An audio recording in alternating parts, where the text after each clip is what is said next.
Mesdames et messieurs, bonjour, bienvenue sur Radio-Télévision Kabyle dans l'émission Pensée libre.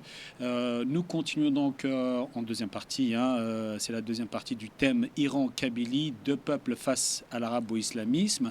Et donc nous avons déjà eu une partie, la première partie que nous avons commencé avec monsieur Didier Idjadi. Bonjour, monsieur. Bonjour.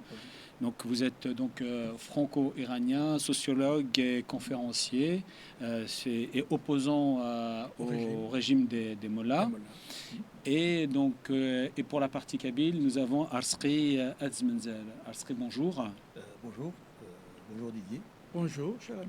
Donc voilà, donc ça c'est la deuxième partie de l'émission qu'on a eue dernièrement. On continue le débat sur Iran-Kabylie, donc deux peuples face à l'arabo-islamisme. Alors la première question, comment les peuples comme les Kurdes, comme les Baloutches et comme les Kabyles peuvent-ils résister à cette emprise d'effacement identitaire? L'identité des peuples n'est pas une notion statique. Au cours de l'histoire, ça se travaille. Ça peut aller vers le mauvais sens ou le bon sens. Donc les peuples, ils ont cette, je dirais presque, cette obligation de surveiller pour que leur identité soit toujours une identité épanouie, là, fraîche également. Là. Donc, il y a toujours des ennemis idéologiques qui cherchent, mais également des ennemis politiques qui cherchent à anéantir un peuple avec son identité là. Et que par conséquent, il faut surveiller les mécanismes de la recréativité effectivement de cette notion qui est identité pour l'ensemble des peuples. Le peuple français a également son identité. Le peuple, disons, kabyle a également son identité, mais également américain, mais aussi les Iraniens. Et en Iran, nous avons bien évidemment une nation qui est composée, par exemple, des Kurdes et des Balouches également, qui sont plutôt donc de tradition islamique plutôt sunnite là, mais ils sont très réprimés par le régime islamique donc en Iran. Et ces peuples faisaient toujours partie de l'Empire perse et jusqu'à maintenant, ils étaient toujours ensemble. Mais le régime iranien cherche effectivement à provoquer des tensions entre les différents fragments donc, de la population iranienne. Là, c'est pour cela, pour être fort face au régime, il faut que ces peuples, ces différentes catégories de la population sachent une seule chose. L'ennemi, c'est le régime politique en Iran, là. L'ennemi, c'est l'islam politique en Iran, là. Et donc, surtout travailler leur mécanisme d'alliance, de solidarité face à l'ennemi qui est un ennemi commun. Donc le régime des Mollahs essaye de diviser pour mieux régner, de diviser la société pour mieux la contrôler. Toujours. Et donc là où la solution, c'est l'unité des peuples. L'unité, de ne pas tomber dans le piège effectivement qui est envisagé par le régime et avoir toujours des discussions, des échanges entre les différentes, disons, parties de la population, mais surtout les intellectuels et aussi les politiques qui représentent effectivement ces groupements-là et doivent garder toujours le lien, le dialogue, car toujours le régime, l'ennemi qui est l'ennemi commun, cherche à les diviser. Et quand on est divisé, on n'a plus de force. Pour être fort, il faut dans l'unité. L'unité fait peur au régime islamiste en Iran là. Et c'est pour cela, effectivement, on a besoin de l'unité, de la totalité donc de la nation iranienne face à ce régime-là, qui n'est pas un régime très, très, disons, facile en même temps là. Ils sont très rusés, les mollahs. Ils sont très malins également. Ils sont très organisés également pour réprimer le peuple. Et donc, il faut que le peuple, à son tour, soit véritablement, intelligemment mobilisé la totalité de ses forces contre ce régime-là. D'accord. Arsqi, la même question. Selon toi, que faut-il faire pour pouvoir résister à cette tentative d'effacement On a cité comme En fait, exemple les Kurdes, les Baloutches et les Kabyles. en fait, sur la notion d'identité, il y a plusieurs façons de la voir. On peut avoir une identité disons, qui a été héritée, mais elle peut être aussi multiple. C'est-à-dire que quand, dans sa propre vie, on est dans une région, dans un peuple, donc on a cette identité-là, mais on peut aussi évoluer. Donc, par exemple, quand on change, il y a des communautés qui changent d'endroit, par exemple, donc qui acquièrent donc de nouvelles identités. Hein. Par exemple, je ne sais pas si on parle de la France, par exemple. Bon, il y a l'identité française dont parlait Didier à l'instant, mais si on parle d'un occitan, on va dire j'ai aussi l'identité occitane, j'ai aussi l'identité bretonne, n'est-ce pas? Bon, en Kabylie, bon, on a l'identité kabyle, on a aussi l'identité amazigh, parce qu'on fait partie de ce monde amazigh. Voilà. Donc ça, c'est une identité que je veux dire, qui évolue avec le temps. Hein. Par contre, ce qu'il faut absolument maintenir, c'est de permettre aux personnes de garder leur identité. Voilà. On ne peut pas leur imposer une identité. Et ça, c'est là qu'il y a un problème, parce qu'il arrive des moments où, notamment par exemple avec l'islam qui veut imposer donc, une façon de se conduire, donc, en fait, qui impose comment dire, un pouvoir politique donc, sur certaines communautés. Donc là, ça pose problème parce que ça touche à l'identité. Donc aujourd'hui, par exemple, en Kabylie, en Algérie en général, le régime algérien, depuis sa naissance il y a plus de 60 ans, il ne fait que s'opposer à l'identité amazigh, quoi. Donc notamment en Kabyle, bien entendu. Ben, voilà. Donc cette lutte contre l'identité autochtone, en fait, donc l'identité réelle, donc par laquelle qu'on veut changer par une nouvelle identité, donc qui est l'identité musulmane, qui est une identité factice en fait, parce que comme on vient d'en parler, c'est basé sur un dogme qui n'a rien à voir avec les valeurs humaines. Donc c'est là le problème de l'islam. Donc par rapport à cette identité-là, effectivement, il faut que chaque peuple donc, fasse tout pour garder son identité et lutter contre toutes les oppressions qui viennent de tous côtés pour garder cette identité-là. Donc c'est vraiment important. Est-ce qu'on peut parler justement d'une identité musulmane ou islamique? Certains peuvent parler. Ou est-ce que c'est une idéologie? Oui. Non, mais il y a des gens qui s'identifient comme musulmans. C'est un tort. Avant tout. C'est un tort, non? Enfin bon, une religion ne peut pas être identitaire. Moi, je ne peux pas juger les gens. Une religion ne peut pas être une identité. Absolument. Mais il y a des gens qui se définissent comme d'abord musulmans, pas autre chose. Mais c'est un tort. Ah oui, évidemment. Moi je dis tous les terroristes, comment ils se définissent comme de bons musulmans. Donc effectivement, nous, on ne peut pas les empêcher là. Mais ils se définissent à partir de la grille idéologique de l'islam. Donc ils se définissent à partir d'une croyance. D'une croyance, bien évidemment. Et moi, je me définis à la fois en tant qu'Iranien, bien évidemment avec son histoire, mais également en tant qu'intellectuel qui aime donc la philosophie et la modernité, etc., la démocratie, etc., mais en même temps un homme moderne sur le monde, donc je vais trouver des éléments qui constituent mon identité à moi, là. Mais c'est vrai, certains, ils sont très enfermés dans une idéologie qui est donc l'islam, et ils pensent qu'effectivement, c'est véritablement le modèle le plus complet. Eh bien, ils sont bien évidemment dans l'utopie. Bien évidemment, ça n'existe pas. Mais c'est comme ça, ils vont se définir comme musulmans intégral. En fait, c'est pas du tout un modèle complet, c'est plutôt un modèle réducteur. Oui, là, bien sûr. On mais pour eux, ils le considèrent comme effectivement le modèle idéal, etc. Là, oui. Mais néanmoins, effectivement, ça ne correspond pas à la réalité. Mais ça ne correspond justement à rien, parce qu'une idéologie ne peut pas être identitaire. Si, une identité, en fait, c'est une communauté qui a des origines communes. Ok, mais eux, ils ne veulent pas effectivement se définir de cette manière-là. Par exemple, là, les communistes, ils se définissaient comment? À partir de l'idéologie de Marx, de Lénine. Qui êtes-vous? Moi, je suis communiste. Et quand même, vous avez une histoire, vous avez une société. Oui, mais avant tout, je suis communiste, il disait. Là. Et donc, les islamistes également, ils vont se définir comme, effectivement, homme intégral, donc islamique. Et selon eux, il n'y a rien d'autre chez eux que de la pureté, donc islamique, n'est-ce pas? Mais en fait, ça met en évidence quoi? Le fanatisme, le dogmatisme, et donc que ça montre effectivement cet individu-là est complètement étranger à toute culture et toute civilisation. D'accord. En fait, c'est la négation même de l'humain, là. Oui, oui, bien sûr. C'est cette façon de voir les choses.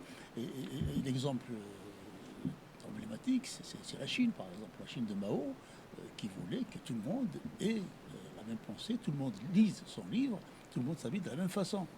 Alors, on imagine donc aujourd'hui les Chinois donc, sont plus d'1 milliard, donc 1 milliard de personnes qui pensent de la même façon, qui s'habillent de la même façon, c'est une négation totale de l'esprit de création, de l'esprit d'ouverture, de la pensée, etc. Donc ça, c'est très négatif. Bien sûr. Voilà. Donc l'identité, c'est quelque chose qu'il faut absolument... la liberté de penser aussi. Donc voilà, il faut que là, on est quelques personnes, il faut que chacun puisse penser librement comme il veut.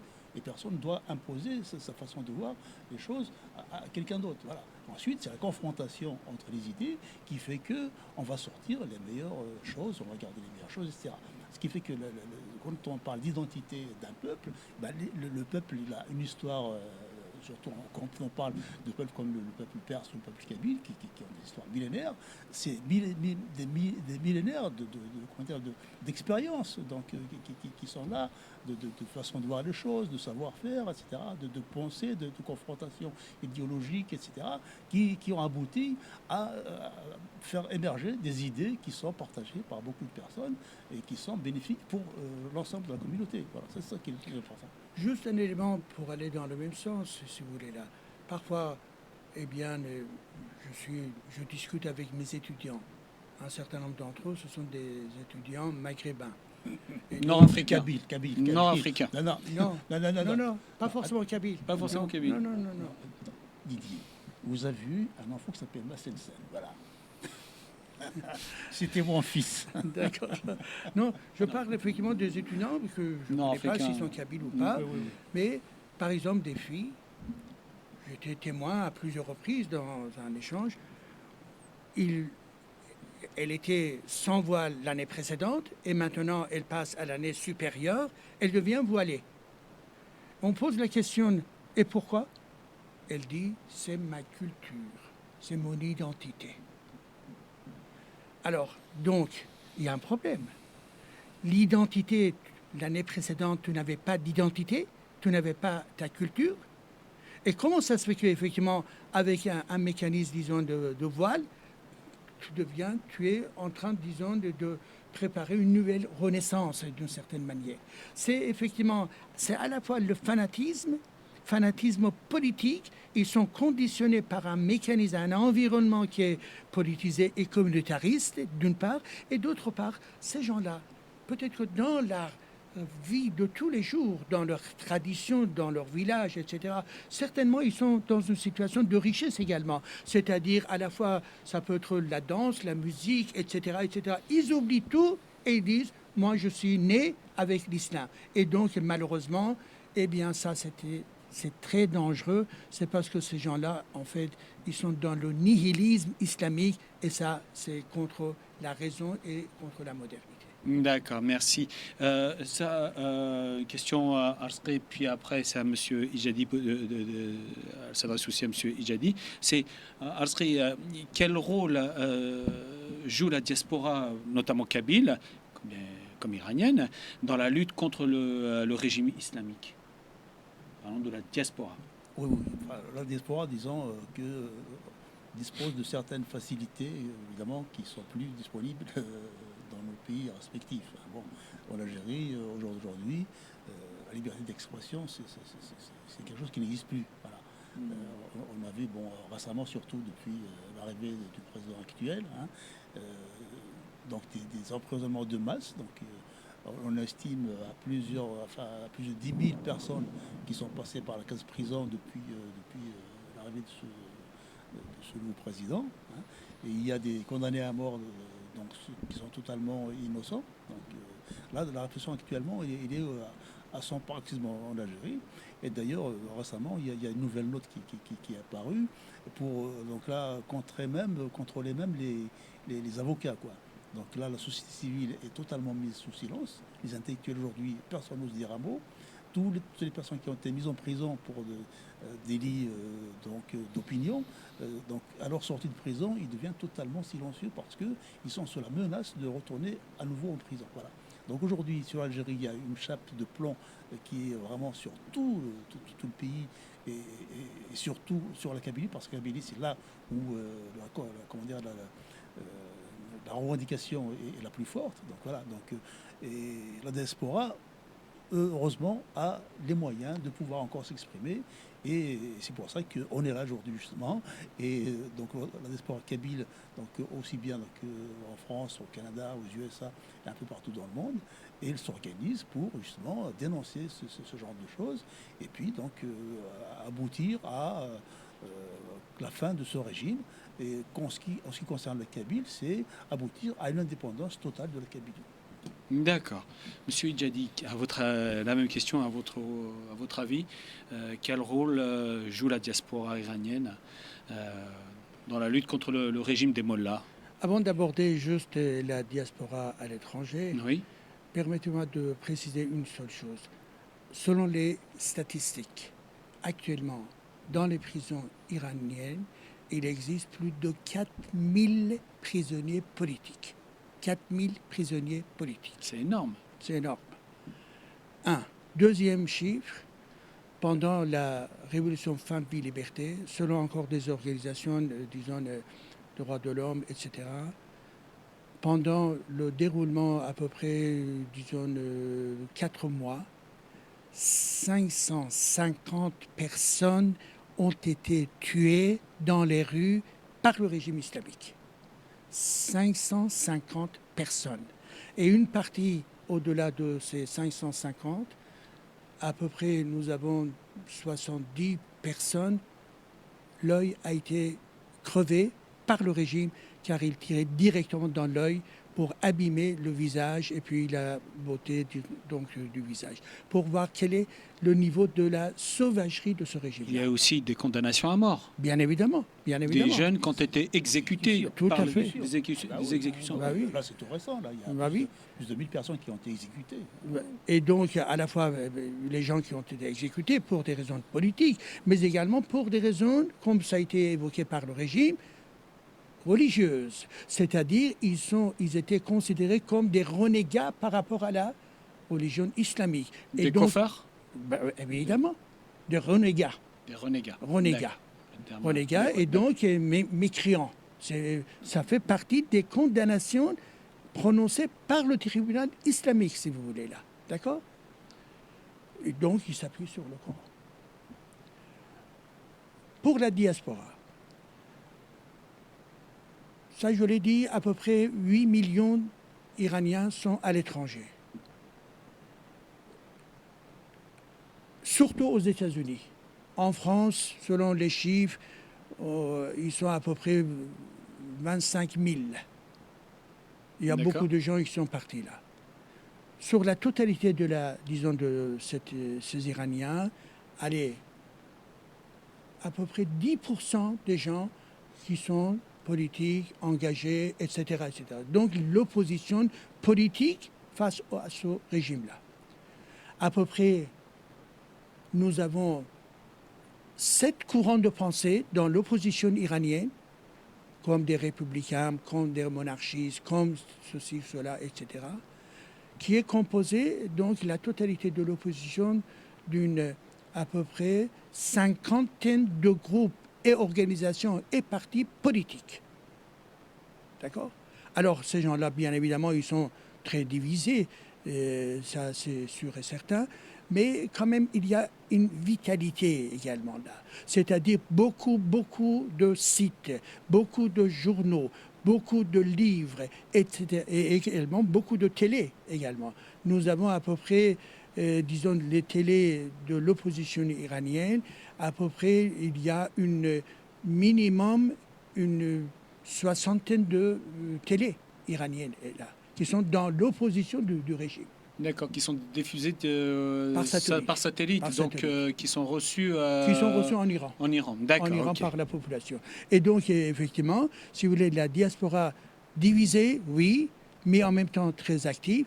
Et en même temps, il y a un élément qui est aujourd'hui malheureusement un peu ignoré, c'est la question donc de l'union, la question de la coalition face au régime islamique. Cela n'a pas été construite, cette coalition, par ces oppositions-là. C'est pour cela, effectivement, le régime, malgré toutes ses faiblesses, aujourd'hui, ça reste encore un régime fort face à face à l'opposition. C'est parce que l'opposition n'a pas pu se réunir davantage pour consolider sa capacité et son pouvoir face au régime islamique. Donc, effectivement, c'est si vous voulez, diaspora qui est véritablement quand même beaucoup d'imagination là. Ils sont à la fois, beaucoup d'entre eux sont des organisations pour la laïcité, sont des organisations pour la démocratie, sont des organisations pour le droit des citoyens, pour l'instauration d'un pouvoir laïque en Iran. D'accord. Quelques-uns, comme les Moudjahidines, ils sont encore dans la tradition islamique, etc., malgré leur opposition vis-à-vis du régime. Mais la grosse partie, eh bien, ce sont des organisations démocratiques, malgré leur faiblesse, malgré effectivement leur désunion. Mais qui apportent un plus à la liberté, à la démocratie éventuelle iranienne. Bien évidemment, et surtout leur parole comme une base d'éducation et créer effectivement une ambiance, un climat là où on parle que de la démocratie et des valeurs modernes pour la société iranienne, et que donc beaucoup d'entre eux, ils ne sont pas du tout pour l'islam, absolument pas. Alors, à ce niveau-là, il y a des organisations qui sont très directes aussi contre l'islam, mais beaucoup ne parlent pas beaucoup d'islam, mais ils veulent quand même un pouvoir laïque, c'est-à-dire au sens où il y a la séparation entre donc la religion et le pouvoir politique demain en Iran. D'accord, les croyances sont respectées, mais toutes les croyances sont respectées, non pas une seule. Toutes les croyances sont respectées, Absolument. Mais complètement déconnectées du pouvoir politique. D'accord. Arsri, ce qui est important, M. Ijadi vient de dire, c'est qu'il y a énormément de télé, il y a beaucoup de télé iraniennes du contre-pouvoir des opposants iraniens. Qu'est-ce qu'il en est des Kabyles? Les Kabyles aussi s'organisent. On n'a pas de télévision satellitaire digne de ce nom, opposante. Il y a d'autres moyens. Il n'y a pas que le satellite. Il y a les réseaux sociaux aussi qui sont là pour aider. Donc les Kabyles aussi sont bien organisés. Donc à travers les réseaux sociaux, à travers la presse. Les médias aussi sont de plus en plus sensibilisés par rapport à la question kabyle. Donc de ce côté-là, on ne peut pas dire qu'on avance pas. On avance même très bien. Du côté des régimes, je pense quand même qu'il faut signaler que le régime iranien a été bien déstabilisé par les attaques d'Israël, n'est-ce pas? Justement, là, on va revenir un peu plus tard, oui. Et j'espère que le peuple iranien va finir par se révolter et renverser ce régime-là. En Algérie, c'est ce qui se passe aussi. Le régime tient sur des béquilles. Quand on voit toutes les manigances qui se trament au niveau des clans qui sont à la tête du régime, c'est un régime qui vacille et qui va tomber dans un temps très, très proche. Je l'espère. Et les Kabyles, par rapport à cela, ils sont tout prêts pour prendre leur liberté, leur indépendance et puis construire leur pays, quoi. Donc, de ce côté-là, il n'y a aucun souci. Ce que je veux dire aussi, c'est que, en fait, là, on fait face à l'idéologie, c'est la idéologie islamique. Donc, autant en Iran qu'en Algérie et partout ailleurs aussi, dans beaucoup d'autres pays. Ce qu'il faut noter, c'est que la jeunesse, elle se tait parce que c'était avec la peur, quoi. Donc, il est tétanisé par la brutalité, la sauvagerie de ce régime-là, et elle se tait. Tout comme par exemple en Afghanistan où les jeunes aujourd'hui, les femmes n'ont pratiquement plus le droit de circuler en ville, ni même de parler à l'étranger, etc. Donc toutes ces choses-là donc, elles se font, mais on sait que par exemple pendant le cours, à un moment où les jeunes Afghans pouvaient parler, on a bien vu qu'ils pratiquaient des activités tout comme les jeunes des pays occidentaux. Hein. Aujourd'hui, on sait qu'au niveau des jeunes iraniens, pareil aussi. Voilà. Y compris dans des pays comme l'Arabie Saoudite, qui est tenue par une famille royale, où la jeunesse commence déjà à bouger. Bon, en Kabylie, on n'a pas besoin de cela. Les jeunes bougent déjà depuis bien longtemps. Hein. Et donc l'identité, l'idéologie arabo-islamique est rejetée totalement. Hein. Les croyants kabyles, oui, qui sont musulmans, ils ne sont pas aussi fanatisés que dans beaucoup d'autres régions. Hein. Ils pratiquent effectivement, donc il y a une influence par rapport à l'islam qui est soutenu, qui est financé par le régime algérien, la construction d'une mosquée, les aides de l'État aux zaouïas, enfin tout ce qui est repose dans la religion, ça donne des effets négatifs malheureusement, mais il ne demeure pas moins que les Kabyles, quand on discute avec eux, ils n'ont pas cette régression vis-à-vis de leurs droits, etc. Donc ils pratiquent un islam, mais tout en restant quand même accessible pour les valeurs humaines. Quoi. Bon. Et là, je pense que les jeunes Kabyles, comme dans d'autres pays, je veux dire comme en Iran, par exemple, tous ces gens-là, donc des pays dans lesquels où les gens sont soumis à cette idéologie islamique, vont à un moment donné se libérer de cela. Et puis voilà, donc en Kabylie, donc je connais très bien les valeurs qu'on a, donc les valeurs ancestrales, donc de vie, de société. Bon, elles sont là et elles vont permettre de revenir donc à nos valeurs, donc et donc à la liberté de penser, à la liberté d'activer, voilà. Donc ça, à mon avis, ça risque d'arriver beaucoup plus rapidement qu'on ne le pense. D'accord, ok. Merci à Arsré. Là, la prochaine question est aussi intéressante. Quelles leçons plutôt les mouvements indépendantistes, comme celui par exemple de la Kabylie, peuvent-ils tirer de la résistance anti-Abuto, de la résistance iranienne, à votre avis, Monsieur Ijadi? Écoutez, toujours les peuples, ils apprennent à partir des expériences similaires dans telle ou telle région, chez tel ou tel peuple également là. Par exemple, aujourd'hui, quand vous regardez les mouvements dans les pays asiatiques ces derniers temps là, Népal, dans d'autres pays et tout ça, il y a un élément commun. Partout, on utilise effectivement d'une manière massive les réseaux sociaux. L'information, circulation d'informations, etc. Et ils contestent le pouvoir donc corrompu également là. Ce sont des apprentissages, car ce qui s'est passé en Iran, si vous voulez, là, plusieurs points qui constituent les forces donc de cette résistance face au régime. 1. Le courage des gens, le courage surtout des jeunes, et bien évidemment des femmes. Le courage. Quand vous êtes blessé, quand vous êtes opprimé, à un moment donné, il faut décider. Non, ça passe pas. 1. Deuxième point, avoir effectivement des femmes qui sont là pour nous donner, effectivement, nous indiquer le chemin.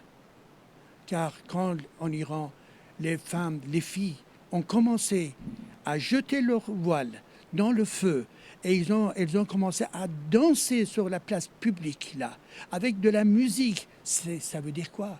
C'est pas seulement une opposition face au pouvoir politique en Iran, mais c'est également se moquer de choses qui sont sacrées dans l'islam, c'est-à-dire le voile également là. Et donc, c'est à la fois le courage, mais également l'exemplarité, effectivement, des femmes ou des filles. Troisième élément, la question donc, une certaine, je dirais, organisation, disons, qui a été mise en place par des jeunes, circuits d'information, circuits de communication, pour effectivement ne pas avoir un mouvement isolé quelque part. Et c'est pour cela, effectivement, le mouvement qui s'est passé en Iran, c'est devenu un mouvement qui a couvert la totalité de la surface de la géographie iranienne. C'est devenu une lutte, une résistance nationale face au régime. Un autre élément, quatrième élément, surtout ce qui est important, les gens qui sont dans la diaspora, à l'étranger, etc., doivent faire un travail permanent d'information dans les deux sens. À la fois les informer dans le pays, mais également informer les instances internationales et sensibiliser effectivement les politiques dans tel ou tel pays, etc. Car une révolution a besoin toujours des amis au niveau international. Et les amis, bien évidemment, il y a des pouvoirs qui cherchent effectivement, ils pensent à leurs propres intérêts, mais néanmoins, on a besoin également des alliés, n'oublions pas également. Et que je pense que la résistance iranienne, non seulement cela a donné des exemples en Europe, tout le monde en parle de la lutte des Iraniennes, mais également ça a été une leçon pour les Iraniens eux-mêmes. C'était un mouvement inédit, un nouveau chapitre dans l'histoire iranienne, comme quoi qu'effectivement, regardez là, ce peuple, il est debout, et la répression islamique n'a pas pu nous contrôler jusqu'au bout, eh bien c'est un échec, et que par conséquent, il faut continuer avec toutes ces qualités face au régime. Le régime, il est toujours en train de créer des complots, toujours en train, disons, de les diviser, enfin le peuple, mais il faut une certaine intelligence pratique qui les aide, le peuple, effectivement, pour pouvoir déjouer les complots du régime. D'accord, ok. Merci. Arsré, à ton avis, quelle leçon le peuple kabyle peut tirer de la résistance, iranienne face à un régime totalitaire, tyrannique? Oui, je pense que le peuple kabyle, oui, s'inspire de beaucoup de révolutions. Et on peut remonter très loin. Donc, la Kabylie aussi a inspiré des révolutionnaires, comme quelqu'un comme Marx, par exemple. Il a été beaucoup inspiré de l'organisation sociale des villages kabyles. Donc, ça, je pense qu'il y a c'est plutôt dans l'autre sens qu'on peut faire des choses. Je pense que les Iraniens pourraient plutôt beaucoup apprendre des Kabyles parce que nous, on est dans la résistance depuis très très longtemps. C'est-à-dire que sans remonter, comment dire, trop dans le temps où les Kabyles s'opposaient à l'invasion romaine, dans l'histoire récente, la Kabylie s'est toujours opposée à la colonisation française, par exemple. C'est la seule région qui n'a jamais abdiqué devant aucun envahisseur. Et depuis 62, donc l'arrivée de ce régime algérien, la Kabylie, c'est la seule région, malheureusement, à s'opposer frontalement à ce régime. Donc aujourd'hui, la Kabylie, elle a une expérience dans la résistance qui est très forte, ce qui nous donne beaucoup d'espérance, beaucoup d'espoir pour la réussite de son projet, quoi. Donc la Kabylie, aujourd'hui, d'une façon assez générale, donc a tourné la page de l'Algérie, du régime algérien arabo-islamiste, et donc se dirige vers une Kabylie moderne, qui va vivre donc sa pleine identité dans l'indépendance. Donc là, c'est une chose qui est quasiment acquise.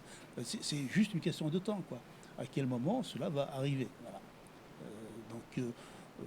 Maintenant, pour revenir un peu par rapport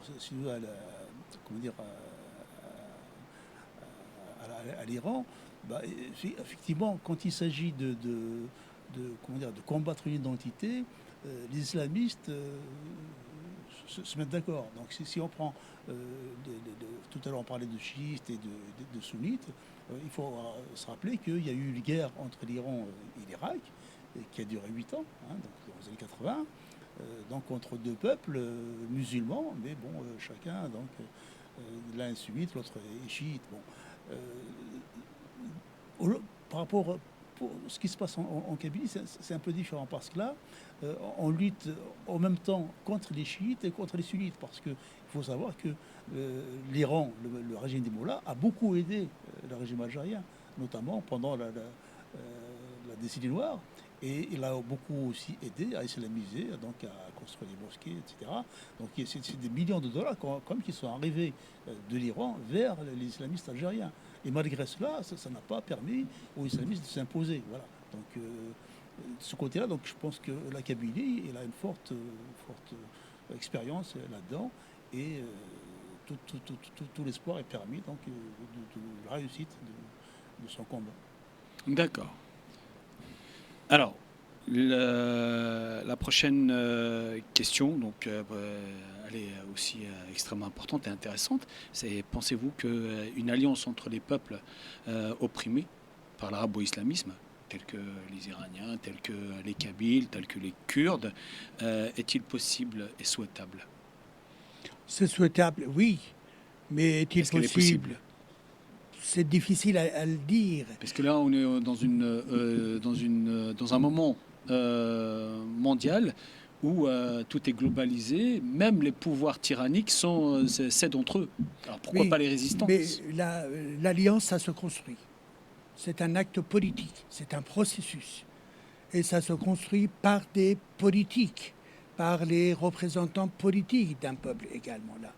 Quand on regarde effectivement là, aujourd'hui, chaque élite politique de chaque pays, on en est où là? On est loin de toute façon là.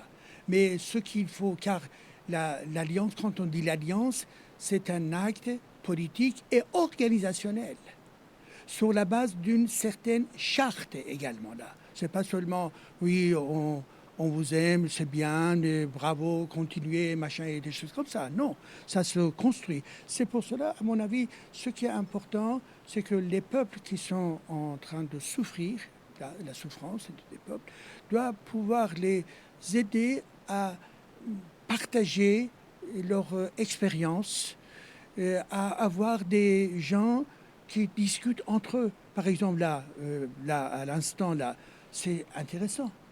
Moi, je viens de l'Iran. Eh bien, vous venez effectivement de la Kabylie. On est en train de parler de l'expérience. Ça pénètre effectivement notre pensée, ça modifie notre pensée. Et là, je ne peux pas vous oublier. C'est parce que vous m'avez expliqué telle ou telle chose là. Et ça enrichit tel ou tel également mouvement, telle ou telle révolution. Et donc, ce qui est effectivement important, immédiatement accessible, c'est effectivement avoir toujours des échanges culturels, ouverture d'esprit.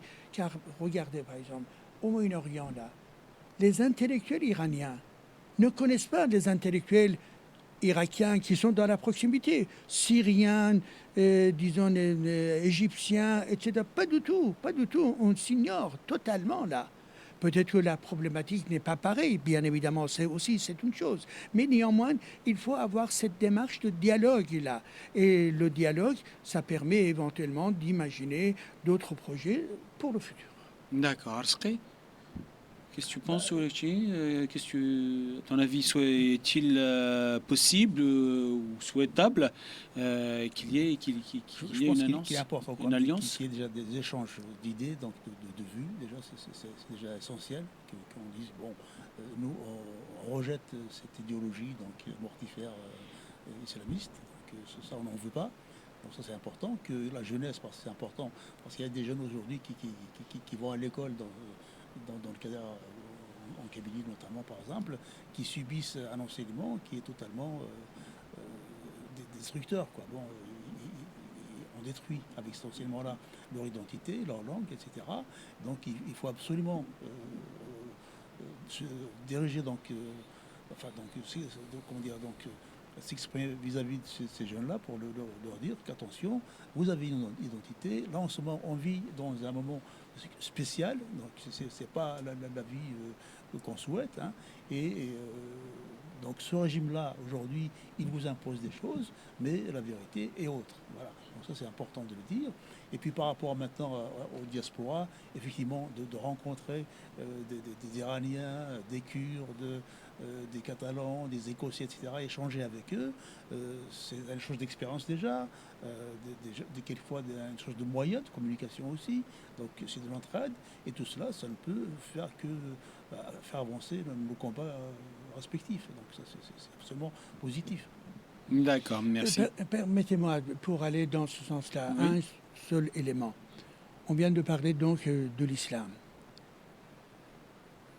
À partir de notre expérience ici, je vois qu'effectivement parler et critiquer l'islam entre nous deux, c'est une chose facile.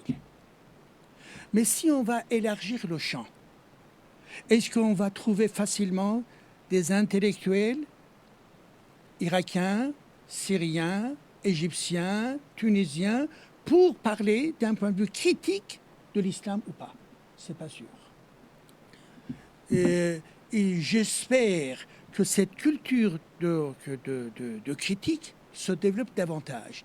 Et notre expérience commune, c'est un exemple magnifique. C'est-à-dire, ça nous permet de voir qu'effectivement, il y a des passerelles entre nous là. Car les gens, ils vont se réunir. Sur quelle base? OK, nos expériences, disons, politiques face à la dictature et tout ça. Mais un des sujets aussi, c'est l'islam, là. Il faut que la critique de l'islam, non seulement dans un pays comme le mien, puisse devenir véritablement une grande pensée critique, etc., mais que ça aille au-delà de ma frontière iranienne, là, c'est-à-dire vers d'autres pays qui sont également des pays voisins. Mais à l'heure actuelle, évidemment, moi je ne suis pas optimiste, mais tandis qu'entre nous deux, c'est-à-dire les gens de Kabylie, les gens de l'Iran, eh bien c'est un des sujets sur lesquels on peut faire pas mal de choses. Oui, parce qu'on a le même problème, on est frappé par la même idéologie, par le même marteau. Voilà. Donc ça nous fait mal à vous, et ça vous fait mal, je veux dire, à vous, et ça nous fait mal à nous. Bon, en fait, il faut quand même dire une chose, c'est que les Iraniens aujourd'hui, ils subissent ce régime de loi là depuis seulement 40 ans. Voilà. Nous, C'est déjà beaucoup, non? c'est beaucoup, effectivement, c'est déjà trop. Bon, mais les Kabyles, eux, ils luttent depuis près de 65 ans contre un régime algérien. En Iran également, c'est depuis 150 ans. Il y avait des mouvements contre également là. Oui, Des enfin, mouvements bon, contre il y a l'islam. il y a Le régime du Tcha, oui. du temps du Shah comme Mais encore avant, liberté, quand même. au moment de la révolution constitutionnelle, il y a 150 ans. D'accord. Oui, oui. Enfin bon, ce que je veux dire en fait, c'est que il faut insister, il faut être vraiment pugilace, il faut être têtu et tout le temps continuer. Moi, personnellement, je me rappelle au début, c'était les années 70, hein, où le terme amazir commençait à apparaître. Il faut savoir qu'il y a des jeunes collégiens qui ont été emprisonnés uniquement parce qu'on trouvait sur leur cahier des inscriptions antifina. Antifina, c'est l'alphabet Ancien. Voilà. Donc, uniquement pour cela. Et à cette époque-là, dire je suis berbère, c'est vraiment s'exposer à aller en prison. Hein. Moi, personnellement, à Alger, je faisais attention quand je parlais de ces choses-là. Quoi. Bon. Mais en insistant, au jour d'aujourd'hui, bon, il faut se rendre compte que la majorité des Algériens, vraiment la grande majorité des Algériens se réclament à Mazir. Donc ça, c'est incroyable. Il y a même un président dont je ne dirais pas le nom, mais qui était si nain que ça ne pas vraiment le coup d'en parler, mais qui a quand même... Qui était, pardon, si Il était un nain, quoi. Un nain. Au niveau politique. D'accord, qui ne voyait pas très loin. Oui, Aussi. vraiment pas très loin. Voilà. Donc voilà, j'ai pas envie de... Qui avait une mauvaise vision. Voilà, c'est quelqu'un qui était vraiment nul. Bon. Et donc lui, à un moment donné, il a dit pour que la langue amazigh soit non seulement nationale, c'est-à-dire reconnue comme étant existante, alors que la majorité des Algériens parlent cette langue-là. Donc en Kabylie, chez les Chaouis, chez les Touaregs, chez les Mozabites, tous ces gens-là parlent amazigh. Il avait dit que pour que cette langue-là soit nationale, il faudra passer sur mon corps. Bon, ok, il a dit ça, c'est bien, c'est la fanfaronnade. Ensuite, quelques années après, il a signé un décret qui dit que cette langue nationale, cette langue amazigh est officielle et nationale. Voilà. Comme quoi, le combat abouti peut donner des résultats. C'est le même. Pardonnez-moi, juste encore dans la discussion, c'est fertile. Là. Et quand on parle effectivement du projet, du combat, etc., d'un point de vue intellectuel, par exemple, là, quand vous dites que... Est-ce que le nombre de philosophes en France sont nombreux, là? Oui. Je peux vous montrer la liste, disons, de à peu près 400 philosophes à l'heure actuelle en France, là. C'est un signe de la richesse intellectuelle dans ce pays-là. Mais non seulement ça, mais également le livre. Combien de livres ils font? Eh bien, chaque année, par exemple, en France, nous avons 500 nouveaux romans qui sont publiés pour la première fois. C'est un élément dans la richesse de ce pays-là. Et donc, il faut qu'on y pense également. Le nombre d'ouvrages écrits, le nombre d'articles écrits, rédigés et publiés pour que ça passe dans la culture, effectivement, d'un pays. Combien il y en a? Pas seulement l'oralité, mais surtout, regardons l'écriture. D'accord. De ce côté-là, je pense que la Kabylie est bien logée parce que côté production littéraire, artistique, on est très bien. Sur le plan critique, tel que par exemple l'islam et tout ça, quoi. Hein, là, c'est beaucoup moins, je vous assure, en Kabylie. Oui, non, ça, on n'ose pas encore aller jusque là. On n'a pas encore dépassé ce stade-là du courage. Ce qui est important, comme c'est de produire déjà, de défendre sa culture, de vivre mais sa culture. Simplement, ma question, c'était sur la question et la Kabylie, c'est une région qui produit énormément. Oui, au niveau artistique. L'Iran également, c'est énormément. À tel point que, il y a une dizaine d'années ou un peu plus, quand on va à la FNAC par exemple, on avait un rayon Kabylie, carrément, parce qu'il y a tellement de production d'ouvrages, de musique kabyle qu'il fallait vraiment un rayon pour la Kabylie. À tel point que l'ambassade d'Algérie à Paris a fait un courrier à la direction de la FNAC pour leur dire attention, la Kabylie c'est pas un pays, voilà. c'est assez cocasse quand même, voilà.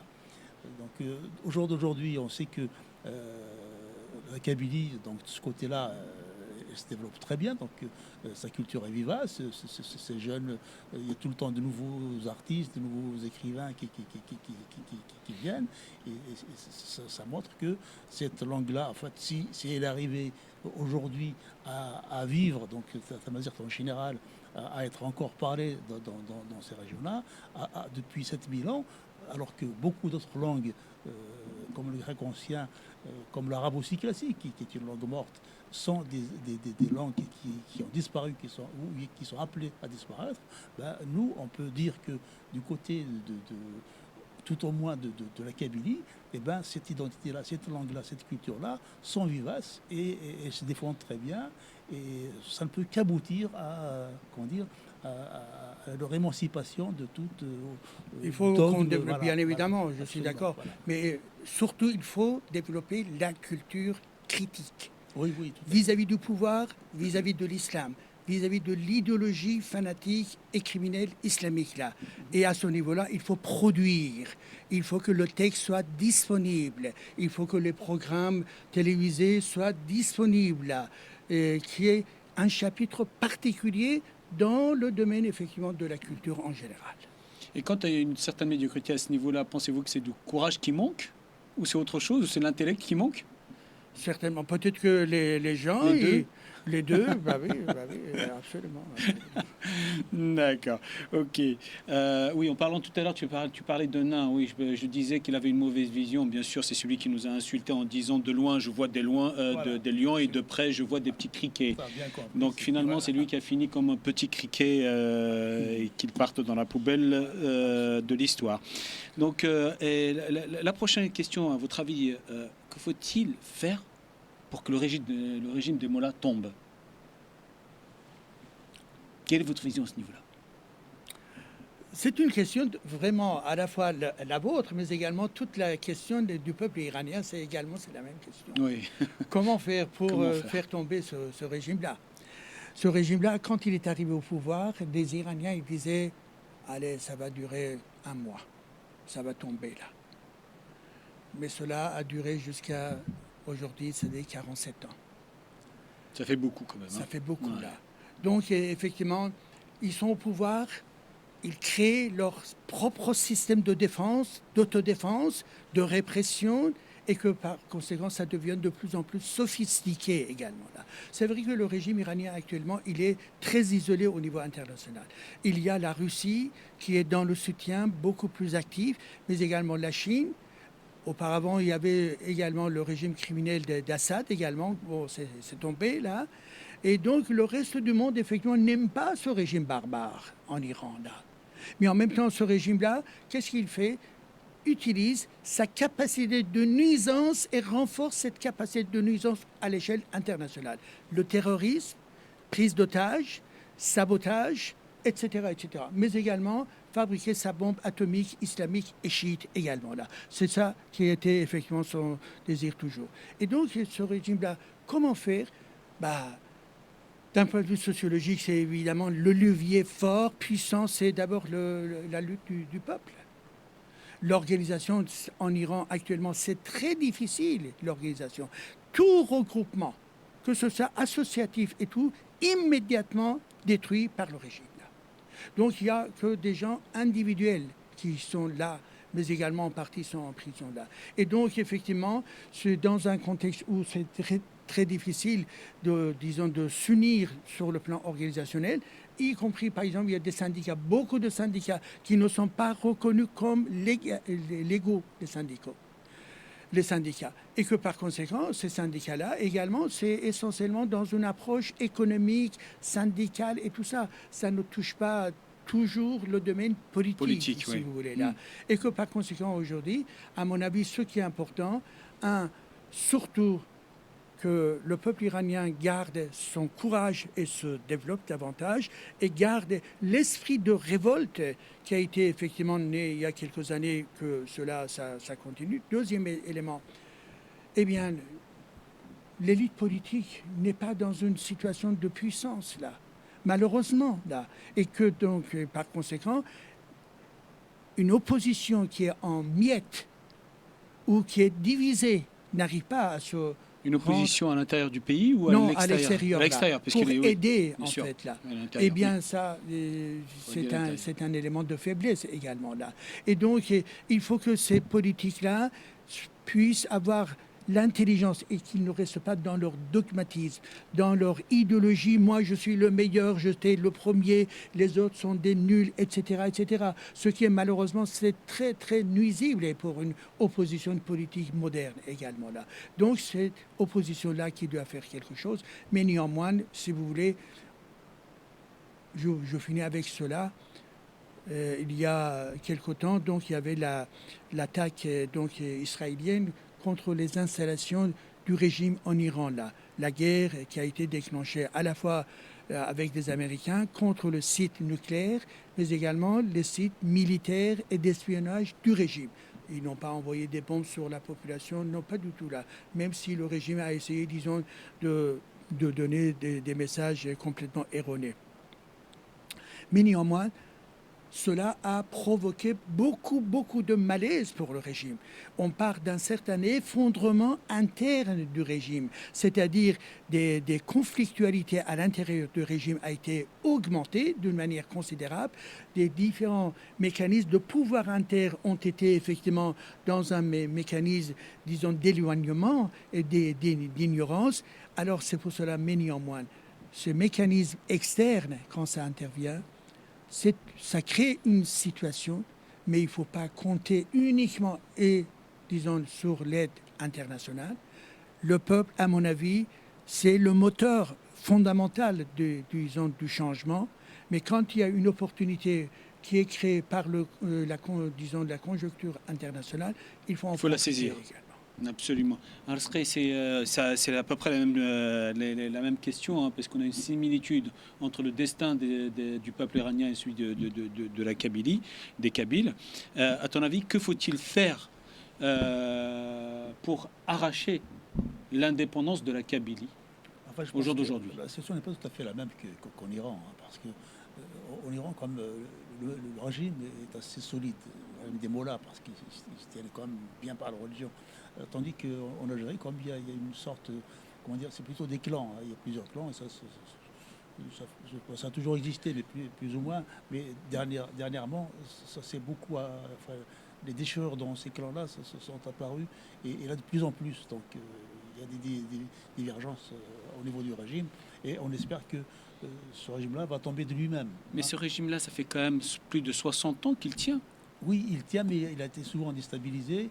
Et Il est toujours là. Oui, il est toujours là, mais bon, on souhaite aussi que l'ensemble des Algériens bougent un petit peu, à l'instar d'autres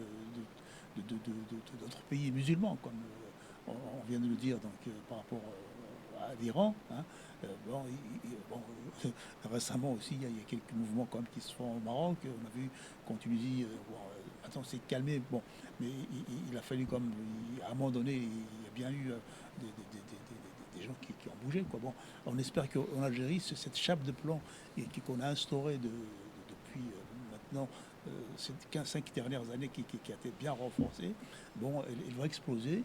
Et déjà de l'intérieur, donc je pense qu'il y a beaucoup de chances que les clans entre eux se déchirent et finissent par faire éclater le régime, ça d'une part.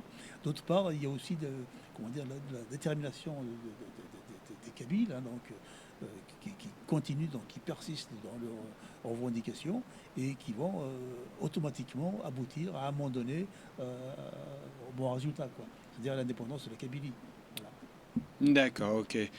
Merci Arsrey. Une dernière pas la dernière, mais sur ce régime des mollahs, comment ça se fait que les États-Unis n'ont pas été jusqu'au bout pour éliminer ce régime-là, ainsi que les Israéliens, qui auraient pu les déstabiliser? Vous parlez d'une certaine manière de la stratégie des grandes puissances, Oui. par exemple des États-Unis, là. Parce que le régime des Iraniens, non seulement le régime des Iraniens, pardon, le régime des mollahs continue à faire du mal au peuple iranien, mais aussi aux peuples occidentaux qui sont, on peut dire, l'Israël, les États-Unis et l'Europe, etc., etc. Ce qui est le mal vis-à-vis du peuple iranien, c'est une évidence. Mais cela n'est pas la priorité d'une grande puissance contre des États-Unis, là. Mais ils auraient pu enlever le problème définitif? Non, non. Pourquoi? Ça reste un problème? Oui, ça reste un problème, mais néanmoins, pour eux, c'est une autre stratégie. Ce n'est pas la souffrance du peuple iranien qui est la priorité pour les Américains. Ils regardent les situations au Moyen-Orient, ils regardent effectivement des risques, disons, face à la situation des Russes, etc. Et ils disent qu'on n'est pas pour la guerre, on aimerait avoir le prix Nobel de la paix, etc. Et donc ils vont secouer donc le régime iranien là, insister sur les sanctions économiques, etc., etc. C'est vrai que ça existe là, mais néanmoins, a été dit à plusieurs reprises par le président américain, nous, si on arrive à s'entendre, c'est mieux. Mais les sanctions, c'est surtout le peuple qui va les subir. À la fois le peuple, mais également le régime. Car effectivement, vous avez trois types de sanctions. Les sanctions par le Conseil de sécurité des Nations Unies, les sanctions américaines et les sanctions européennes là. Et les sanctions visent à quoi exactement? Par exemple, là, le système de vente et commercialisation du pétrole, d'une manière directe, totalement sur les mécanismes de sanctions. Là. La totalité des activités en relation avec l'enrichissement nucléaire, complètement donc à ce niveau-là, donc avec des sanctions. Tous les navires pétroliers, etc., du régime qui sont sur la planète, eh bien, sont sanctionnés. Mais également des hommes et des hommes militaires et non militaires qui dépendent du régime iranien sont également sanctionnés. Bien évidemment, quand il y a des sanctions massives, le peuple iranien également en souffre, c'est-à-dire l'inflation, c'est-à-dire le développement de la pauvreté, bien évidemment. Ça, c'est sûr et certain. Mais le régime également, il est frappé également là. Mais le régime, il a été frappé depuis longtemps, depuis le départ, si vous voulez. Mais il avait cette capacité de tricher avec le monde entier. Par exemple, eh bien, le pétrole iranien qui était, disons, sanctionné, mais le régime iranien a organisé, disons, la vente de son pétrole. À qui? À la Chine. Par jour, 1,5 million de barils de pétrole iranien va sortir. Mais comment? Ils ont trouvé la tactique. Le pétrole iranien est mélangé avec le pétrole irakien pour enlever la traçabilité du pétrole iranien oui. et ensuite le vendre sur le marché international. Et le gros client, c'est la Chine, si vous voulez. Là. Mais aujourd'hui, donc, les Américains, ils ont commencé à exercer encore une pression beaucoup plus forte. Par exemple, la société irakienne qui faisait cela est désormais également aussi sur la liste des sanctions. Donc, si vous voulez, il y a la stratégie des grandes puissances, mais néanmoins, ils ont compris, il y a une radicalisation dans leur prise de position, c'est qu'ils ont compris que le régime iranien, c'est hors norme. Ce régime-là ne rentre jamais dans la diplomatie officielle donc, du monde. Donc effectivement, pour eux, il faut enlever. Mais enlèvement, ce n'est pas parce qu'ils vont envoyer des troupes au sol. Pas du tout, pas du tout. Ils voulaient ils espéraient, au moment où il y a l'attaque israélienne, que le peuple iranien se lève et qu'il renverse. Mais cela n'a pas été le cas. D'accord. Je vous dis cela parce que tout simplement, il y avait la possibilité d'éliminer ce caractère de terrorisme international. D'ailleurs, il y a eu les attentats terroristes de 2001 aux États-Unis. À votre avis, ont-ils eu un impact sur les sociétés occidentales aujourd'hui?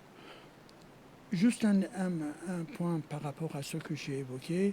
Donc on parle à la fois des Israéliens, mais également dans les milieux politiques et journalistiques iraniens, qu'il peut y avoir une deuxième attaque de la part des Israéliens contre le régime.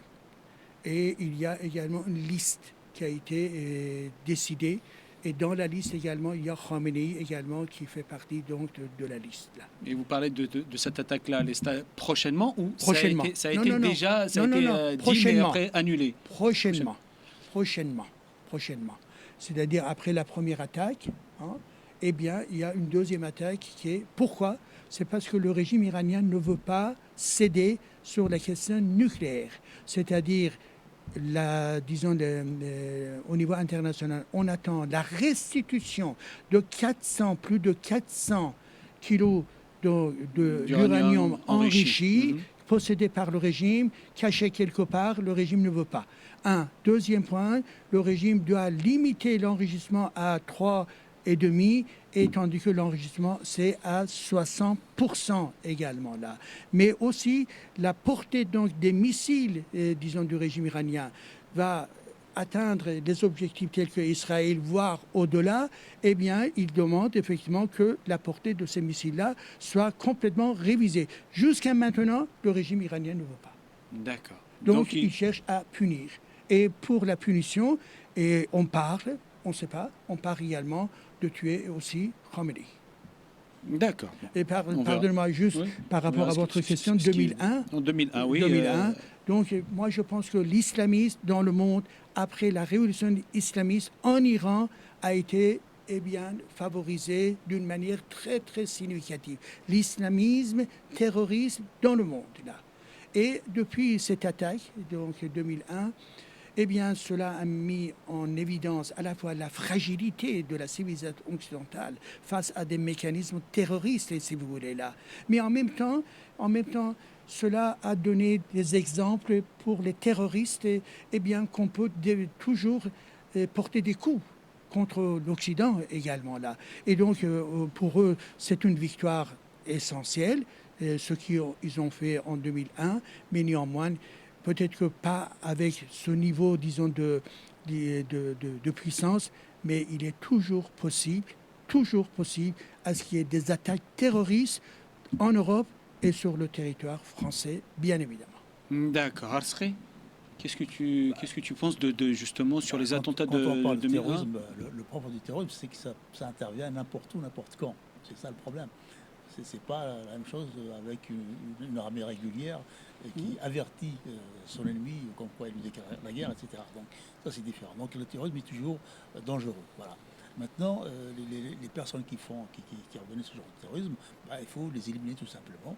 Donc d'une part, en luttant contre leur idéologie, en dénonçant les méfaits de leur idéologie, notamment par rapport à la jeunesse. Il faut que les jeunes, c'est très important que les jeunes sachent donc faire la différence entre les discours islamistes, terroristes, etc., par rapport donc à la réalité des pays. Hein, donc c'est important.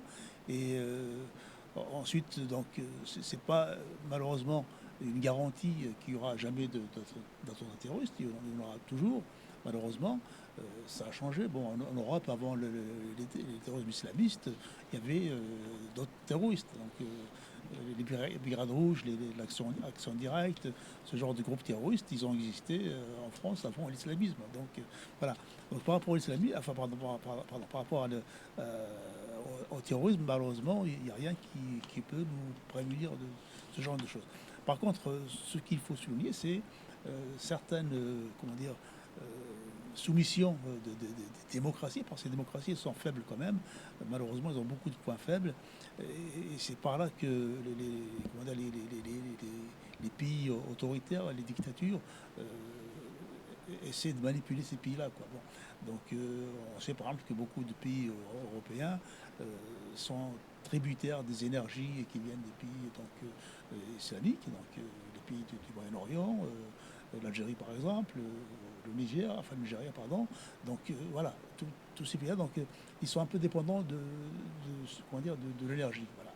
Mais l'évolution fait que le pétrole n'est pas éternel, donc dans quelques dizaines d'années ou dans une échéance très brève, cette dépendance au pétrole va vraiment disparaître. Et à ce moment-là, donc, on verra que le rapport de force sera différent et les démocraties seront plus fortes devant ces régimes autoritaires. Donc si on prend le cas de l'Algérie, par exemple, qui opprime son peuple, qui emprisonne les Kabyles, qui fait, une oppression féroce sur l'ensemble des citoyens, eh bien, aujourd'hui, elle tient parce qu'il y a des intérêts entre les pays européens et l'Algérie, et souvent, c'est des intérêts individuels, donc entre certains entrepreneurs français, par exemple, et le régime algérien, voilà, donc qui fait que, bon, ça tient encore. Mais vu le comportement, de voyous du régime algérien, automatiquement, à un moment donné, ça va exploser, quoi. Bon. Donc là, on commence déjà, pas mal de pays l'ont mis à l'écart, donc pas seulement en Afrique, mais aussi parmi les pays européens. Et automatiquement, ce régime-là, donc à un moment donné, va plus tenir. Hein. Et il faut absolument que surtout, comme on parle du Kabylie, donc il faut que les Kabyles soient prêts absolument à ce que ils deviennent, donc ils prennent leur indépendance vis-à-vis de l'Algérie à tout moment. Voilà. Et n'oublions pas qu'effectivement l'Algérie est reconnue par l'Union européenne en tant que pays terroriste. Ah oui, absolument, c'est ce que c'est un pays terroriste, officiellement je parle, hein, et a été classé dans la liste grise du GAFI. Oui. Et si on parle de la France par exemple, bon, on commence à s'intéresser un peu aux biens mal acquis par les dirigeants algériens, au blanchiment d'argent qui se fait donc via des valises diplomatiques, etc. Donc à l'implication des responsables algériens, ceux qui sont dans les consulats en France, dans certaines opérations de voyous, avec la pègre, avec les milieux des narcotrafiquants. Donc tout cela maintenant, on le savait avant, mais aujourd'hui, on le dit plus librement parce que ça dépasse un peu les limites. Hein. Et là, automatiquement, ça ne fait qu'affaiblir un peu l'influence, de ce régime par rapport aux intérêts européens. Et automatiquement, à un moment donné, ça va tomber, quoi. D'où la Voilà. nécessité de l'indépendance de la Kabylie, de sortir Absolument. de ce colonialisme algérien. En fait, donc c'est une On ne peut question pas de rester temps. dans un pays terroriste Voilà. qui finance, qui finance fait du Je pense blanchiment que- d'argent, Je pense qui que finance le terrorisme. pour ce qui est de la Kabylie, les choses sont claires. Euh, la question indépendante, l'indépendance de la Kabylie, à mon avis, est tranchée. La majorité des Kabyles, bon, bien qu'on ne permette pas de faire des sondages en Kabylie, toutes les voix dissidentes, tous ceux qui défendent cette option de la Kabylie sont mis en prison. Donc, malgré cela, on sait que la majorité des Kabyles sont pour l'indépendance parce que là, c'est devenu invivable. Et on sait, donc, par rapport à tout ce qui s'est passé dans l'histoire, que 60 ans de vie dans ce régime-là, avec des directions tout à fait opposées, on ne peut pas continuer comme cela. Donc automatiquement, la seule solution qui reste, c'est l'indépendance. Et à mon avis, il faut que, comme je dis toujours, il faut que les Kabyles soient prêts à saisir cette indépendance dès que les circonstances le permettront. D'accord, merci Alsré. On va revenir aux femmes irakiennes. Donc les femmes Irakiennes iraniennes, excusez-moi, mille excuses. Bien que on rend hommage aussi aux femmes irakiennes, attention. Donc on va revenir aux femmes iraniennes. Elles se battent donc à main nue contre une dictature religieuse, mais la communauté internationale se contente de déclarations symboliques. Pourquoi ce silence, voire cette indifférence, face à un combat qui est finalement universel? C'est vrai que, comme vous dites, le combat des femmes iraniennes a été universel. Quand on analyse effectivement le mot d'ordre, femme, vie, liberté, c'est-à-dire effectivement, qu'est-ce que nous voulons là? Nous voulons une vie avec de la dignité, une vie pour vivre, une vie pour s'amuser, une vie pour être dans la joie, n'est-ce pas? Liberté, le mot liberté qui existe effectivement dans la conquête de l'humanité. La liberté, si on n'est pas avec de la liberté, donc forcément on est réprimé. Et donc nos désirs, nos besoins, nos demandes sont réprimés, bien évidemment. Et l'individu avec de la liberté de l'esprit, la liberté de la pensée, la liberté au niveau de la conquête sociale, conquête politique, c'est avec tout cela qu'on se développe. Et femme, c'est-à-dire l'acteur principal est mis dans ces trois termes-là, femme, vie, liberté, c'est-à-dire le levier social fort et puissant, c'est la femme. Et donc, effectivement, c'est pour cela, effectivement, que vous posez la question sur l'aspect universel, c'est-à-dire, véritablement, j'ai entendu partout, là, ils appréciaient, bien évidemment, ils disaient, c'est le mot d'ordre pour nous également. En France, j'en ai beaucoup entendu. Et c'est vrai qu'ici également, les mêmes mots ont un sens profond, si vous voulez, là. Et que, par conséquent, les femmes iraniennes, c'est vrai qu'ils ont fait beaucoup de luttes, ils ont beaucoup de courage, et il y a eu beaucoup de femmes en prison également, mais également, c'est une tradition iranienne. Un des, disons, grands livres, disons, de la littérature poétique persane iranien qui s'appelle Shahnameh, qui date à peu près de 1000 ans. Là. Un gros livre de poésie, si vous voulez. Quand on regarde les figures, disons, dans ces poésies-là, eh bien, on voit les figures des femmes qui jouent un grand rôle, effectivement, dans l'histoire littéraire ou culturelle de ce pays-là. Et que, par conséquent, aujourd'hui, c'est vrai que ces femmes ont joué un grand rôle, mais néanmoins, je pense que le monde n'est pas toujours, disons, reconnaissant là. Par exemple, on a vu à la tête de d'une commission aux Nations Unies qui devait s'occuper des droits de la femme. Eh bien, ils ont mis effectivement un type partisan donc, du régime iranien là. Et donc, effectivement, c'est du mépris également vis-à-vis de ces femmes. Et que par conséquent, moi, je pense que malgré cela, il faut insister, il faut demander, il faut réclamer, il faut, disons, continuer. Mais néanmoins, il faut que les femmes elles-mêmes soient conscientes. Car moi, je pensais toujours à la chose suivante, si vous voulez. On parle de la démocratie. La démocratie, c'est une culture. Ce n'est pas parce que je dis la démocratie est là. Non, c'est une culture. C'est un processus.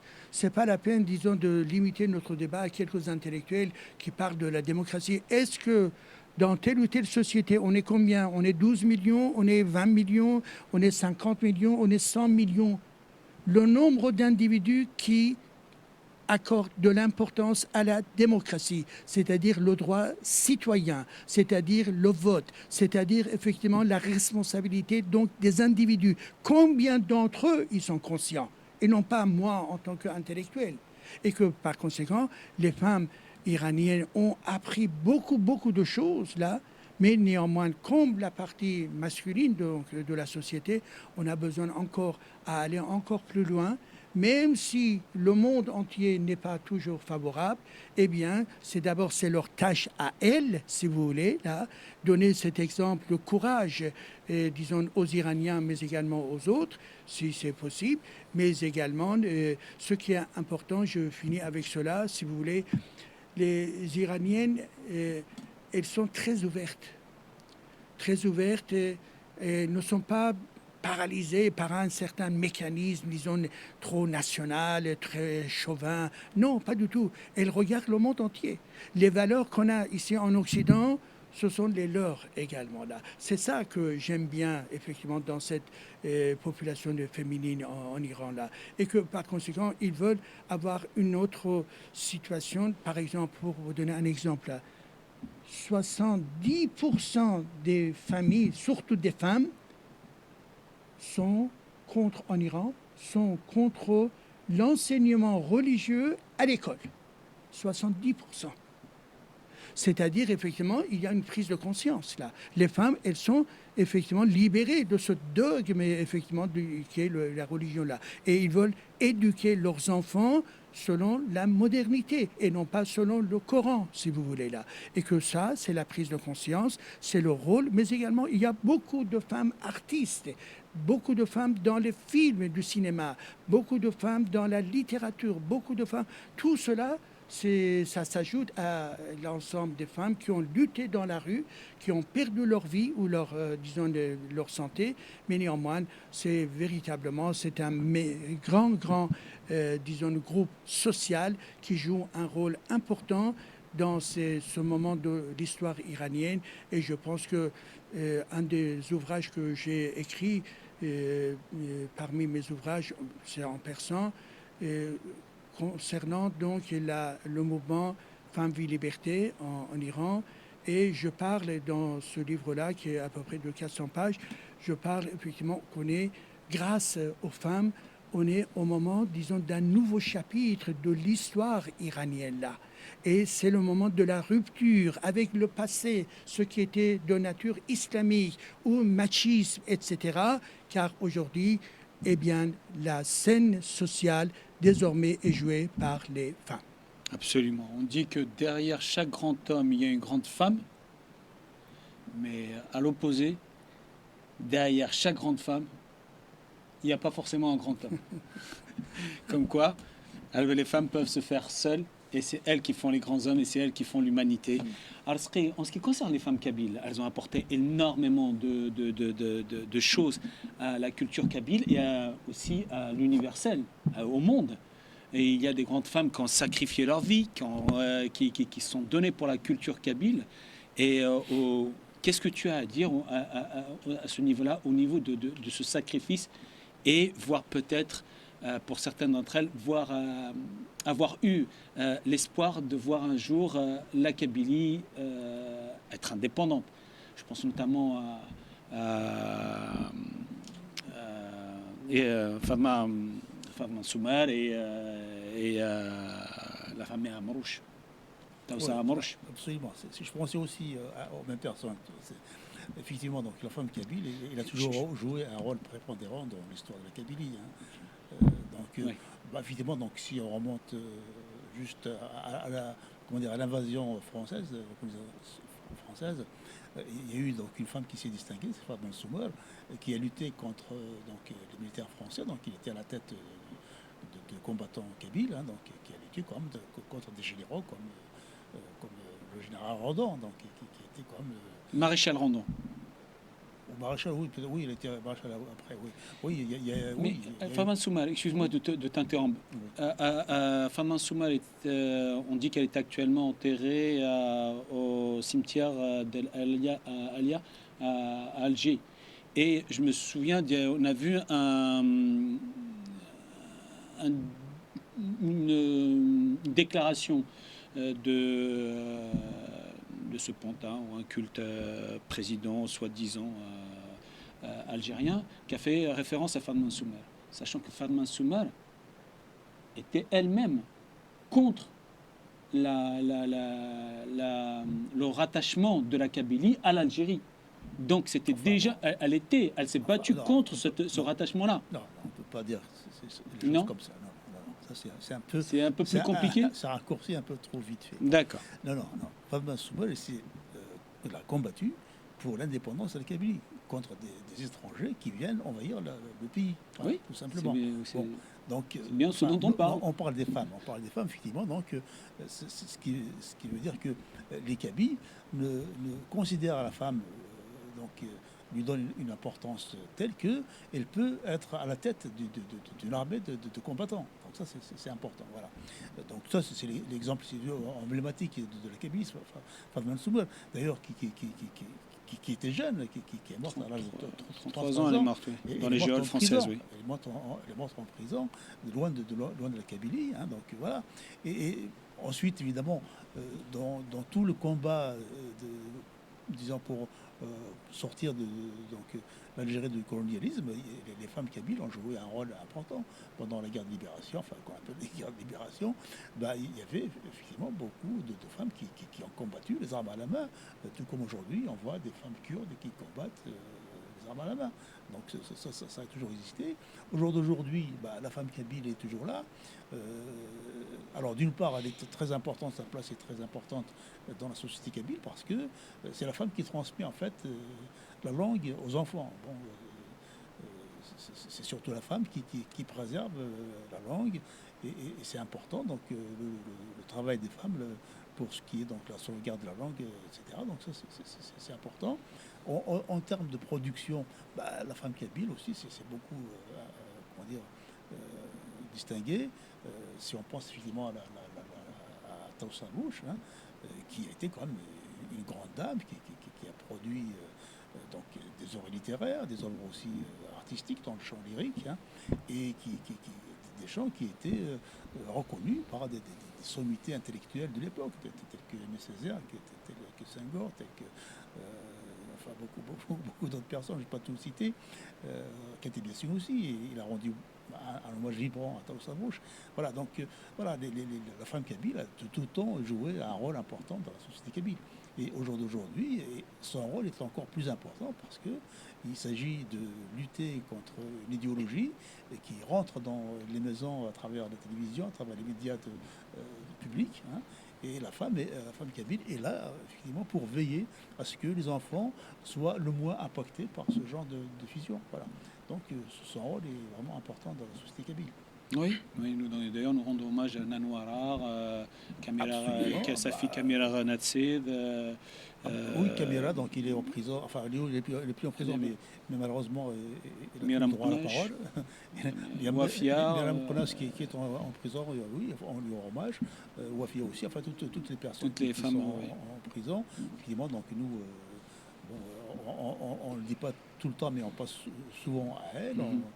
On n'oublie pas leur combat et notre rôle effectivement c'est de parler d'elles, de parler de tout ce qu'elles font. Et c'est la continuité de leurs idées, de leurs combats, etc. Donc ça c'est important. D'accord, ok, merci Arsri. À votre avis, quel message souhaitez-vous adresser au peuple kabyle et à tous ceux qui luttent pour la liberté et leur identité? Je pense que le message doit être universel. Ce qui est bon pour le peuple iranien est certainement bon pour le peuple kabyle, Merci. n'est-ce pas? Et donc, avant tout, je pense effectivement aux droits de l'homme, aux droits humains. Il faut que ça soit enseigné, il faut que ça soit une base de l'éducation des nouvelles générations pour voir qu'effectivement, quand l'individu il est privé de ses droits les plus élémentaires, il est opprimé là. Donc, droits de l'homme. Deuxième point qui fait partie, disons, de ces droits, éduquer et dire et ensuite insister la démocratie. La démocratie, les islamistes nous disent, oui, ça c'est une valeur occidentale, c'est le déclin et tout ça. Tandis qu'eux, ils veulent effectivement réunir les conditions de leur domination idéologique islamiste là. Et nous, bien évidemment, on est conscient qu'effectivement la démocratie est née dans la cité grecque et a été évoluée au cours de l'histoire, n'est-ce pas? Et encore, cela est venu aussi au moment de la modernité. Et aujourd'hui, quand on regarde, bien évidemment, partout, tous les pays de démocratie, il y a des notions plus ou moins dans le voisinage. Partout, ce n'est pas identique, là. Pourquoi? C'est parce que la qualité d'un peuple, de ses intellectuels, de ses acteurs qui jouent un rôle dans la particularité, la spécificité de telle ou telle démocratie également là. Donc à nous aussi de concevoir notre démocratie qui correspond au contexte donc local également, tout en ayant à l'esprit qu'il s'agit donc d'une valeur universelle, le mot universel que vous avez employé à chaque fois. Et le dernier point également, eh bien, nous avons un ennemi commun, ennemi idéologique, ennemi politique. Ennemis politiques, ce sont nos régimes de dictature. En Iran et vous avez également le régime algérien là, d'accord. Mais également l'idéologie. C'est pas avec l'islam qu'on peut progresser dans ce monde-là. Non, il faut sortir de l'islam. Il faut rejeter l'islam. Et cela nécessite de l'éducation, de la culture et du courage. Mais ne soyons pas fatigués. Il faut continuer car la tâche est très, très difficile. D'accord. Et je rebondis. Quel avenir voyez-vous pour l'Iran post-islamiste? Post-islamique, ce que je vois, ce que j'espère, un pouvoir laïque, un pouvoir où effectivement, entre les Iraniens, ils sont divisés concernant la forme du pouvoir. Il y a des gens qui sont pour la monarchie, disons parlementaire, et d'autres qui sont pour la République, si vous voulez, là.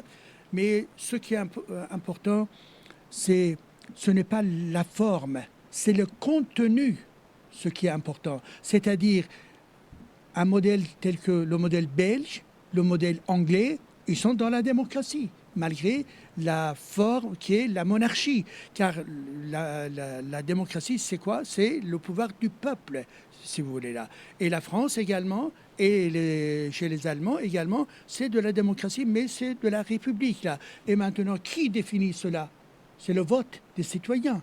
C'est la majorité des gens qui vont voter après. Pas dans le cadre du régime islamiste en Iran. Non, pas du tout. Ce régime-là, il faut que ça tombe. C'est beaucoup, 80% des Iraniens rejettent la République islamique aujourd'hui au pouvoir. 80% des gens, des Iraniens là. Et que par conséquent, parfois ils sont pour la forme, voire violente de le renversement. Parfois, bien évidemment, ils disent non, c'est par, disons, une démarche pacifique et de droits de l'homme, etc., qu'il faut aller vers le renversement. Mais le renversement, c'est souhaité par la grande majorité. Et la grande majorité, effectivement, qu'est-ce qu'elle veut? Elle veut effectivement vivre, tout simplement. Vivre avec de la dignité, vivre effectivement pour qu'il y ait un confort partagé pour les gens, vivre pour conserver l'écologie et donc de l'Iran qui a été abîmée largement par ce régime-là, et vivre pour que effectivement l'Iran puisse retrouver également d'une manière magistrale à la fois son passé, mais également son avenir qui est lié à la conquête de la démocratie. Merci. Arskri, à ton avis, pour toi, quel message souhaites-tu adresser au peuple kabyle et à tous les peuples du monde d'ailleurs pour sauvegarder leur identité et retrouver leur indépendance? Je pense qu'il n'y a pas de message à passer au peuple kabyle. Il a déjà le message, hein. Donc il sait très bien que son identité est menacée et il fait tout pour la sauvegarder, ça, c'est évident. Maintenant, parlons de démocratie tout à l'heure. Donc Didier parlait de comment dire, la démocratie qui est née en Grèce, etc. Je pense que si on remonte un peu dans le temps, cette démocratie-là existait aussi chez les Amazirs, hein, et notamment en Kabylie. Et il y a un terme notamment qui revient en Kabylie, c'est Aigalaou. Aigalaou, c'est l'Assemblée. Et les Grecs aussi utilisent le même mot. L'Agora, c'est l'Assemblée démocratique, hein, bon. Et il faut se rappeler aussi que donc, la société kabyle, donc, il a tout le temps vécu dans une structure sociétale donc, basée sur des valeurs démocratiques, donc sur le partage, sur la consultation de toutes les personnes qui composent la communauté. Donc ça, c'est très important. Et il faut savoir que au XVIIIe siècle, XIXe siècle, beaucoup de penseurs européens cherchaient comment organiser la société pour qu'elle soit plus équitable, alors que en Kabylie déjà c'était le cas. Et les découvertes, en fait, comment dire, l'invasion française de l'Algérie, la Kabylie notamment, a permis justement aux Européens de connaître cette organisation, et les ouvrages de Le Tourneau et Anoto ont été révélateurs pour les penseurs de l'époque européens. Et ce qui a incité des personnes comme Rosa Luxembourg, comme Karl Marx, à s'intéresser à cette organisation sociale de la Kabylie, hein. Donc voilà, quand on parle de démocratie, franchement, la Kabylie n'a pas grand-chose à apprendre. Et moi, personnellement, qui ai vécu dans un village kabyle, je peux vous dire que quand des décisions sont prises pour tout ce qui concerne le village, eh ben, c'est fait d'une façon collégiale. Il n'y a aucune influence religieuse ni politique. Donc c'est vraiment fait d'une façon la plus démocratique qui soit, quoi. Et donc ça, de ce côté-là, à mon avis, la Kabylie a cette force-là. Et c'est ce qui fait qu'au jour d'aujourd'hui, nous, on se bat pour des valeurs, on ne se bat pas pour des intérêts, pour des barils de pétrole, on se bat pour des valeurs, sauvegarder ces valeurs-là qui sont essentielles, aussi bien pour le peuple kabyle que pour l'humanité entière. Voilà. Donc, et la solution, enfin aujourd'hui, donc, qui paraît la meilleure pour arriver à sauvegarder cette culture démocratique, c'est que la Kabylie reprenne son pouvoir de décision et qu'elle décide de son avenir, de son organisation, etc. Et cela par le biais donc de l'indépendance de la Kabylie. Voilà. Il n'y a pas 36 solutions. Et il faut absolument que les Kabyles eux-mêmes déjà, ceux qui sont encore un peu réticents sur la question, soient convaincus que c'est le meilleur choix qui peut donc être fait par la Kabylie, et que le régime algérien comprenne aussi que l'histoire ne marche pas en arrière, elle marche toujours en avant. Et l'histoire de la Kabylie, elle continue, elle se poursuit. Et logiquement, donc, de façon donc irrémédiable, automatiquement, il va se diriger vers son indépendance. Et ce sera une bonne chose pour toute l'Algérie, pour toute l'Afrique du Nord, y compris pour tous les pays du bassin méditerranéen. D'accord, merci bien. Merci messieurs. Nous arrivons à la fin de cette émission. Je vous laisse, monsieur Izadi, je vous laisse le dernier mot de la fin, puis après ce sera au tour de... Non, tout simplement, à nouveau, je voudrais vous remercier pour cette occasion, pour ce moment d'échange intéressant où j'ai appris encore davantage sur, disons, votre histoire, votre culture, et donc la nécessité d'un travail, disons, entre les peuples. C'est un peu difficile, peut-être là, c'est pas pratique, mais entre les représentants culturels, politiques, disons, de nos peuples. Car effectivement, de ce qui est absolument intéressant, on a besoin toujours d'apprendre. Toujours apprendre. Absolument. Il ne faut pas rester dans l'autosuffisance. Là. Non, apprendre, que ce soit à l'école, que ce soit dans la société, c'est pareil également. Et les peuples également, ils sont toujours ceux qui vont progresser dans l'histoire. Ce sont des peuples qui sont capables d'apprendre toujours de nouvelles choses. Là. Car avec le temps, je me rappelle effectivement juste les islamistes en Iran, ils disaient la démocratie, on l'a également là. Vous savez, parce que Mohamed, quand il voulait faire la guerre, il réunissait effectivement les gens, disons, et il leur demandait ou il les interrogeait pour faire la guerre ou pas. Et donc, vous voyez qu'il y avait de la démocratie, disent-ils. Non, la démocratie, c'est pas comme ça. Là. On peut dire c'est Omma qui est consulté, Shura, etc., etc. Mais cela n'est pas effectivement la démocratie qui est un processus. Et surtout, il faut penser qu'il y a des élites, mais il faut que l'idée de liberté, de démocratie aille dans la foule, dans la population. C'est ça qui est important. Il faut faire des enquêtes. Combien de gens ils sont véritablement dans l'adhésion par rapport à la question de la laïcité, la démocratie, disons, la question des droits de l'homme ou pas, et de ne pas rester dans notre cercle intellectuel limité quand même là. Car la révolution dans un pays, ça se fait par le peuple, par une bonne partie donc de la population qui est consciente. Merci à vous. Merci à vous, merci d'être venu. Arsqi, dernier mot, mot de la fin peut-être. En guise de dernier mot, j'aimerais dire quelques mots en kabyle. Je m'excuse auprès de Didier, qui ne comprendra peut-être pas, sans doute pas. Voilà. Je dirais alors un mot en persan. Absolument, c'est très bien. Absolument. Voilà, Vradina, Salim Senoun, Salim Tiouder Adiswan Arsora, Adina Ismou Thaqbaïlis, Aïdouz Thaqbaïli, Aïdouz Bokran, Issam Zrouy.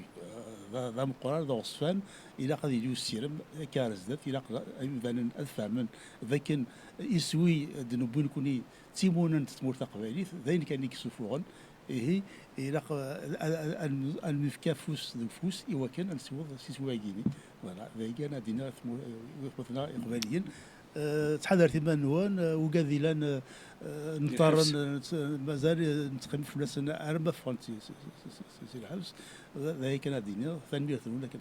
Ok, merci. En persan, s'il vous plaît, Monsieur Ijadi. Alors, سپاس فراوان برای ملت ایران که برای آزادی و حقوق بشر داره زندگی میکنه و امیدوارم که ایرانیان بتوانند هرچه زودتر از شر این جمهوری اسلامی نجات پیدا بکنند. سپاس فراوان، امید خودتون رو نگه دارید. Merci. Traduction, non? Traduction, j'ai souhaité pour le peuple iranien que j'espère que vous allez voir très rapidement la liberté en renversant la tyrannie islamique au pouvoir aujourd'hui en Iran. Et quelques mots peut-être en persan aux prisonniers politiques et prisonniers qui sont en train de souffrir dans les geôles et des mollahs iraniens. En persan, vous dites? Oui, en persan, oui. Directement s'adresser à eux. دوستان عزیز، من در نزد دوستان کبیل هستم که در منطقه از الجزایر امروز قرار دارند. کار ما کار مشترک هستش و این دوستان به شمایی که در زندان ها هستید فکر کردن، مانند من که به شما دارم فکر میکنم. بنابراین یادتون باشه که ما هرگز شما رو فراموش نمی کنیم و تا آزادی کامل در کنار هم خواهیم بود. Merci énormément. Donc voilà, je dis qu'effectivement que c'est grâce à vous que je m'adresse aux prisonniers politiques en Iran et que par votre gentillesse, que j'ai eu cette occasion de parler de tout, y compris également de la situation des prisonniers politiques en Iran. Et je leur ai dit, restons ensemble, on va vers la conquête de la liberté tous ensemble en Iran. Merci Ejadi, merci énormément pour votre venue, de votre gentillesse. Et vous serez toujours le bienvenu en tout cas ici. Ça nous fait énormément plaisir que vous soyez parmi nous. Quant à moi, je dirais tout simplement au peuple aussi, aux Kabyles, aux prisonniers politiques kabyles, que nous sommes derrière eux, nous sommes de cœur avec eux. Résistez, et un jour, vous inquiétez pas, vous aurez la lumière, vous finirez de toute façon par sortir, et il n'y a pas de mal qui ne se guérit, et il n'y a pas de chaîne qui ne se brise. Merci à vous, téléspectatrices et téléspectateurs, de nous avoir suivis sur Radio-Télévision Kabyle. Sur notre chaîne YouTube, abonnez-vous, sur Radio-Télévision Kabyle ou Journal de Kabylie. Quant à moi, j'aurai le plaisir de vous retrouver à la prochaine émission. Merci, à la prochaine.